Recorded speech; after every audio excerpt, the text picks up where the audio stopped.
Depuis 2 ans, je traverse une période de profonde transformation. Ma vie a été marquée par de nombreux changements. Cet été, j'ai pris la décision de me faire accompagner pour avancer plus rapidement et prendre davantage de recul. C'est ainsi que j'ai commencé à chercher un thérapeute et j'ai eu la chance de rencontrer Guillaume Lemesle. Cette rencontre a été une belle découverte car nous partageons des points communs. Nous avons tous les deux travaillé dans la tech et il a également vécu à l'étranger. Mais ce qui m'a le plus marqué, c'est son parcours incroyablement inspirant, forgé par des expériences de vie parfois difficiles.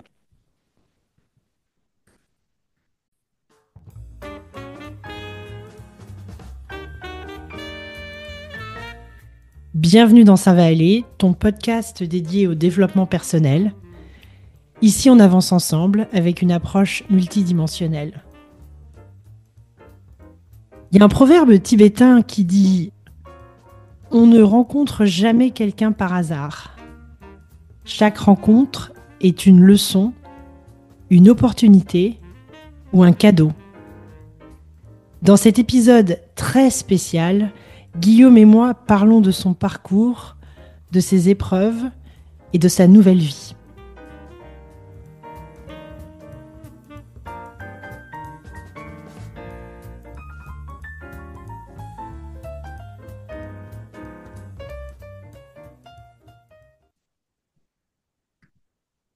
Bonjour Guillaume, comment vas-tu? Bonjour, bah écoute, ça va bien. Ça me fait bizarre d'être ici, mais c'est chouette en même temps.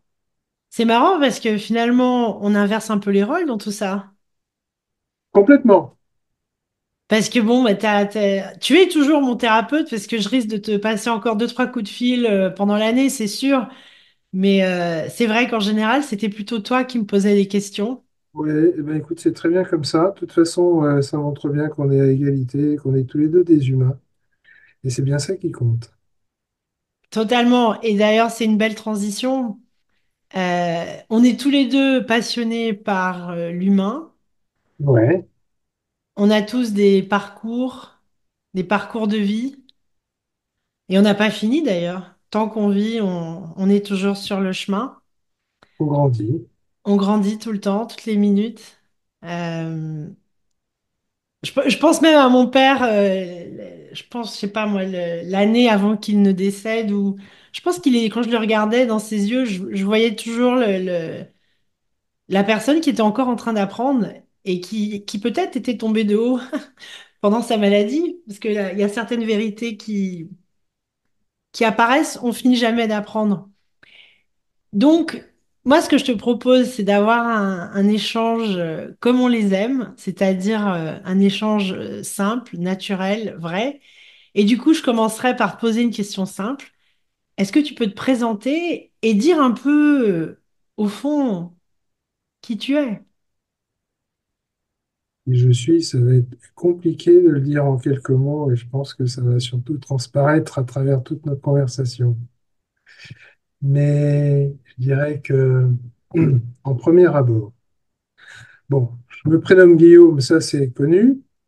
Je suis remarié après une vie amoureuse ou affective un peu tumultueuse parfois. Père de deux enfants, beau-père de deux autres enfants, grand-père de six petits-enfants, psychopraticien et j'ai eu plusieurs vies. Et ça, on a eu l'occasion d'échanger là-dessus déjà. Je suis issu d'une famille catholique très traditionnaliste, donc imprégnée de cette culture-là, même si je m'en suis complètement dégagé. Enfin, même si j'ai plutôt repris ma liberté par rapport à cette culture, mais aussi imprégné d'autres choses et qui compte beaucoup, même si c'est s'est installé à bas bruit, c'est que je suis né au Vietnam, que j'ai eu une maman de cœur vietnamienne, et quand j'en parle, je sens l'émotion qui monte, et qu'elle m'a élevé comme une vraie maman, et d'ailleurs, le vietnamien est ma seconde langue maternelle, même si je l'ai oublié depuis. Et ce qui explique aussi beaucoup de choses, en particulier une certaine attirance vers le bouddhisme. Et je pense que ça se voit derrière moi. Voilà. Et puis, je rajoute, et ça, je crois que c'est important, on vient d'échanger quelques mots là-dessus. Je crois profondément qu'un des buts de ma vie, c'est l'expansion du champ de conscience. C'est-à-dire une conscience de plus en plus large, et c'est là où le chemin n'est jamais fini. Et c'est quelque chose qui structure ma vie depuis très longtemps. Mais alors là, je vais devoir te demander d'en dire plus. Sur l'expansion du champ de conscience, Mhm. bah C'était écoute, pas prévu, mais c'est intéressant. non, c'était pas prévu, mais là tu me prends un peu de cours, il faut que je réfléchisse. 3 secondes. Euh, c'est juste en fait le fait d'avoir conscience de plus en plus de choses. Et au lieu d'avoir une conscience complètement centrée sur soi, sur ses propres petits soucis, sur ses propres petites sensations et la plupart du temps sur ses propres petites peurs, prendre conscience en fait qu'on est parti d'un grand tout et que ce grand tout, il est constitué des autres humains et tu en fais partie et notre échange fait partie de cet échange-là. Mais non seulement les humains, mais toute la vie autour de nous, et j'inclus une vie au sens très large, là. La vie animale, mais aussi la vie végétale. On est partie prenante d'un grand univers. Et pour moi, l'extension du champ de conscience, c'est d'intégrer de plus en plus tout cet univers dans ce qui fait ma vie. Je ne sais pas si ça répond bien. Ça répond merveilleusement bien. Voilà, ça, on commence fort la conversation. Donc, avec tout ce que tu as dit, comment dire, si aujourd'hui tu devais, on va partir du plus général pour le moment, si tu devais regarder ta vie professionnelle et ta vie personnelle aujourd'hui Mhm. par rapport au chemin parcouru, donc si tu devais faire un résumé du chemin parcouru, mais vraiment très bref au niveau perso et au niveau professionnel. Comme ça pourrait nous permettre de planter le décor un petit peu. Le chemin parcouru, quand je l'ai commencé, j'aurais jamais soupçonné ça. Déjà, c'est complètement clair. Et déjà, à l'époque, je faisais plutôt imprégné comme je l'étais, hein. Je faisais plutôt partie de ceux qui croient que la thérapie, c'est pour les fous, et que je n'étais pas fou et que j'avais sûrement pas besoin de ça. Alors, me retrouver de l'autre côté de la barrière aujourd'hui, c'est un sacré truc. Qu'est-ce que je peux dire d'autre? J'étais aussi complètement prisonnier de cette culture familiale. Enfin, familiale, la culture dans laquelle j'ai été baigné. Aujourd'hui, j'en suis à 1000 lieues, très très loin de tout ça, complètement libéré. Et même avec, sur beaucoup d'endroits, même si je ne vais pas tout renier, mais à beaucoup d'endroits, une vision complètement inverse de celle que j'avais.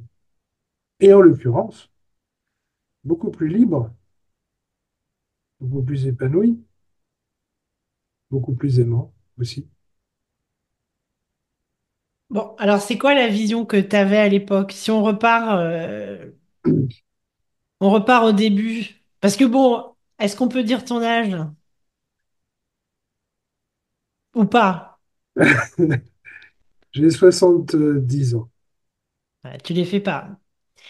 Donc au tout début, le jeune Guillaume, comment il démarre dans la vie et comment est-ce qu'il est? Parce que tu dis, tu as milieu de qui tu étais ou comment tu étais quand tu étais plus jeune. Le jeune Guillaume, le jeune Guillaume, il vit dans un univers extrêmement réduit.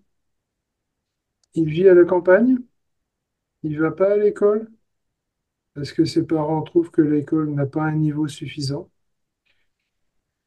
Et il vit à une trentaine de kilomètres d'une ville qui s'appelle Angers et qui à l'époque n'était pas une ville immense, c'était vraiment la province. Donc très loin de tout, loin de relations familiales, enfin, loin de relations amicales avec des gens de mon âge. Et je me souviens du moment de panique que j'ai eu quand je me suis retrouvé au collège, pensionnaire, du jour au lendemain. J'avais jamais vu autant d'enfants que ça. Donc, Donc, loin des autres et finalement jeté comme ça après. jeté dans la fosse, dans la fosse aux lions, hein. Hmm. Ça a été un de mes traumatismes. Mais le jeune Guillaume, il vit dans cet univers, alors à la fois très, très rural, très campagnard, hein, avec des animaux autour, et ça, c'était très chouette, mais humainement aussi très, très réduit. Et donc, dès qu'il se retrouve en société, il ne sait pas faire. Normal parce qu'on t'avait pas donné les clés au début. Ça faisait pas partie de ton environnement. Et puis du Voilà. jour au lendemain, boum, là il faut apprendre à nager.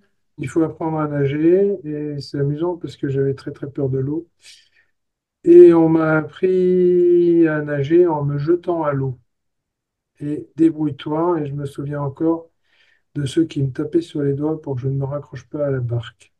Et ça a été un peu ça, l'apprentissage de la vie sociale, à tel point que j'ai passé ma première semaine de pensionnat à l'infirmerie pour échapper à cette horreur.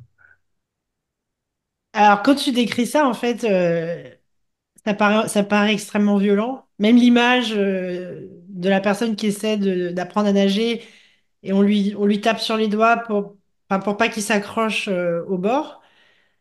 Pff, sans vouloir me jouer les thérapeutes que je ne suis pas, je suis juste coach. Qu'est-ce que... il y a certainement un traumatisme derrière. Enfin, c'est quand même assez violent. À cette époque-là, comment tu vis les choses? Qu'est-ce qui te passe par la tête? C'est quoi les difficultés majeures? Ben, il y a un vrai traumatisme, et Mm, je te dis qu'il me tapait sur les doigts pour m'empêcher de me raccrocher à la barque. mm. Pas une image, c'est une réalité. Ouais. Et de fait, il y a un vrai traumatisme. Et avec mon recul de thérapeute aujourd'hui, je sais bien que c'était un univers traumatique. Mais c'était mon univers normal, Mm, c'était ma vie de tous les jours. Et donc, c'est un univers qui me semblait être la vie, tout simplement, avec tous ses côtés pénibles. mm. Ah, très franchement, je n'avais pas une vie très drôle, hein. Et je pense que j'étais pas un gamin très, très drôle ni très heureux non plus. Mais c'était mon quotidien. Bon. Donc si j'imagine le petit Guillaume, donc là, il avait quel âge? Il avait entre 4 et 10 ans à peu près. Donc il souriait pas beaucoup. Est-ce qu'il pleurait? Est-ce qu'il était sensible, émotif ou il était Non, plutôt introverti? il était plutôt timide, introverti, mais aussi coléreux, Coléreux? très coléreux. Et je crois que c'est ce qui m'a sauvé la mise.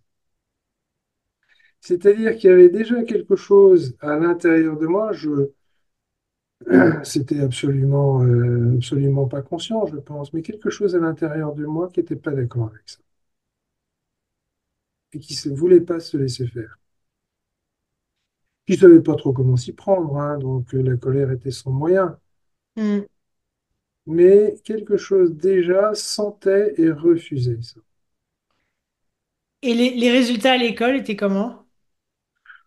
Bon, tant que j'étais en cours par correspondance avec ma mère, les résultats étaient excellents, parce que j'avais beaucoup de facilité, je ne peux pas le nier non plus. Après, quand je suis rentré au collège, ça a été, alors en sixième, plutôt pas trop mal, et après, ça a été une lente dégradation, jusqu'à ce qu'en quatrième, avec le recul, je dirais que je fasse une dépression, tout simplement. Et au premier trimestre, j'étais dernier de la classe parce que, parce que je voulais pas être là, tout simplement. Tu voulais être où? Je crois que je voulais retourner dans mon cocon campagnard que je connaissais bien et qui était confortable. Je voulais retourner dans ma campagne à battre les champs et à faire des choses comme ça. Et donc, si tu devais analyser aujourd'hui et te dire quelles étaient les difficultés que tu pouvais avoir avec avec les personnes autour avec, enfin, ton environnement, c'était quoi les difficultés? C'était le côté, les relations interpersonnelles avec les autres, c'était Bon, une douleur intérieure. je crois que je manquais énormément d'estime de moi et de confiance en moi. Alors j'étais relativement adaptable, donc j'ai réussi à faire un trou à peu près correct. Mais malgré tout, je ne savais pas trop comment faire. Malgré tout, je me sentais maladroit. Malgré tout, j'étais jamais très sûr de moi, ni jamais très à l'aise. Ouais, sentiment d'être inadéquat. Et, pardon, et du coup, enfin, aujourd'hui, comment tu expliques ce manque de confiance en toi à l'époque? C'est quoi la source de tout ça? Bah, déjà, le fait de ne pas avoir appris. Mm, Parce que quand on ne va pas à l'école de 4 à 10 ans, c'est justement l'âge où on fait énormément d'apprentissage. Et là, il n'y mm. a pas eu. Donc, il a fallu réinventer plus tard, mais à partir de pas grand-chose, en fait. Il y a ça. Et puis aussi, cet environnement familial bah, qui n'a pas du tout favorisé l'estime de soi ni la confiance en soi. Mais alors, au contraire, plutôt Ok. contribué à réduire. Donc, ça pouvait difficilement coller. Ok, on ne rentrera pas dans les détails, mais bon, toujours Alors, est-il que ça, je ça, voudrais juste rajouter un truc, tu vois, c'est que je me souviens de cette anecdote-là. Bon, j'étais un peu plus âgé, je devais avoir 15 ou 16 ans. Mais un jour, ma mère m'a fait une réflexion, je ne sais plus exactement laquelle. Ma réponse a été de lui demander de se taire, parce que je ne lui avais pas demandé à venir au monde. tu lui as dit que tu n'avais pas demandé à venir au monde ou tu l'as pensé, Ouais. tu lui as pas dit? Non, je lui ai dit, je lui ai dit, je lui ai dit. Je vous ai rien demandé, c'est vous qui m'avez amené là. Donc maintenant, fichez-moi la paix. Et Hmm. ça trace aussi, ça retrace cette idée que j'avais que j'étais pas bien là. Et qu'en fait, si j'avais eu le courage, je pense que j'aurais pu me foutre en l'air. J'avais pas ce courage-là. Mais je voyais pas l'intérêt d'être là, en fait, à 15 ans ou à 16 ans. Ah, c'est dur d'entendre un truc comme ça quand tu dis que quand tu as 15 ans, 14, 15 ans, 16 ans, la vie est belle, tu découvres la vie, tu te découvres en tant que jeune homme, jeune femme, les amis, les copains, les copines. Non, rien de tout ça. Pas pour Non, moi, en tout cas. non, complètement. Donc finalement, tu deviens un jeune homme, finalement, tu rentres dans le monde du travail. Comment ça se passe, le fait d'accéder au monde du travail? Donc là, je veux dire, c'est un monde de contraintes quand même, hein. Bon, alors, il s'était quand même passé quelques années hein, entre le jeune homme qui est enfin, entre le collégien et celui qui va dans le monde du travail. Hein. Mm. Quelques années aussi où j'ai pris beaucoup de liberté. J'ai commencé à ce moment-là, en fait. J'ai commencé à m'éloigner de l'Église catholique. J'ai commencé à sortir du schéma familial. À l'époque, je voulais être officier des haras, et ce qui a structuré mes études derrière. Et puis j'ai laissé tomber ce truc-là aussi. Donc j'avais pris déjà beaucoup de liberté. Et puis autre chose aussi, avant de rentrer dans le monde du travail, j'ai passé en Algérie. J'ai vécu 2 ans en Algérie en tant que coopérant, qui a été très ouvrant aussi et qui a beaucoup correspondu à oui, une ouverture, une prise de liberté, une indépendance d'esprit. Qu'est-ce que ce voyage, cette expérience, qu'est-ce que ça t'a apporté? Ça m'a apporté déjà que c'est assez marrant.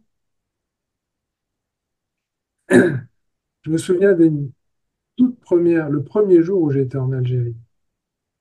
On était en convoi en voiture pour rejoindre un lieu de rendez-vous avec tous les coopérants de mon contingent.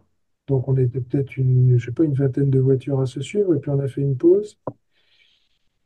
C'était sur une hauteur devant la plaine de la Mitidja, pas très loin d'Alger, on dominait la plaine, et là j'ai senti que j'étais chez moi.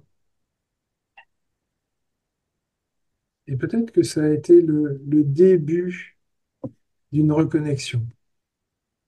Je m'étais jamais senti chez moi en France, et là j'ai eu cette profonde intuition, je suis chez moi. Donc une reconnexion, bon, et puis la rencontre avec la culture de l'Algérie à l'époque, en l'occurrence, la culture de l'autre, j'avais appris l'arabe, c'était très ouvrant tout ça. Et voir aussi que l'autre peut être tellement différent et tellement proche. Hmm. Intéressant. Mais de toute façon, toi, t'étais né au Vietnam, c'est bien ça. J'étais né au Vietnam, mais à l'époque, Donc, je savais que j'étais né au Vietnam, mais j'avais pas de reconnexion encore avec le Vietnam. ouais, mais t'es quand même né à l'étranger. Donc, pour moi, ça Oui, marque quand même. Il y a quelque chose. ça a marqué très fort, évidemment. Je m'en Hmm. suis rendu compte après. Complètement. Et on va sûrement en parler. Ok, si on accélère un tout petit peu et on pense à ta vie, aux faits marquants, comment dire, on va dire qu'on a tous des choses avec lesquelles,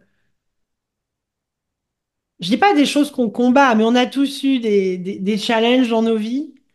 Euh, Certaines personnes, ça peut être des traumatismes, etc. Après, on peut. Tu vois, je sais qu'il y a eu, il y a eu quelque chose que tu as, que tu mis du temps à un peu sortir de ta vie. J'aimerais bien qu'on en parle un petit peu, parce que je pense qu'il y a Ouais. plein de gens qui vont bénéficier de ton expérience. Donc, je vais un peu droit dedans, mais je pense que c'est intéressant d'en parler. Alors, je vais dire quelques mots déjà des grandes choses qui ont cadencé ma vie. La première, c'est le Vietnam, où je suis né au Vietnam et j'ai été arraché du Vietnam à l'âge de 4 ans. Et je crois que c'était le premier traumatisme, parce que mes parents m'ont emmené comme à l'époque on emmenait un enfant de 4 ans dans leur bagage. Moi, j'ai rien compris, mais j'ai perdu ma maman vietnamienne ce jour-là. Et j'ai jamais revu depuis. Et là encore, je sens que ça monte. Euh, Hmm, je l'ai dit quelques mots sur mon passage à la campagne, avec les chiens, hmm. les chats, mais pas trop d'humains. Donc, la rencontre avec tous les humains en sixième a été complètement traumatique. C'est marrant, je l'ai perdu.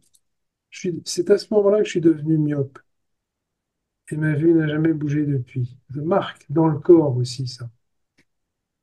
Et ça, et ça, je fais juste une pause là-dessus. C'est super Oui, important, la connexion entre le corps et l'esprit que beaucoup de gens ne réalisent plus, en fait. On ne sait pas à quel point c'est connecté, parce qu'on est déconnecté de nous-mêmes.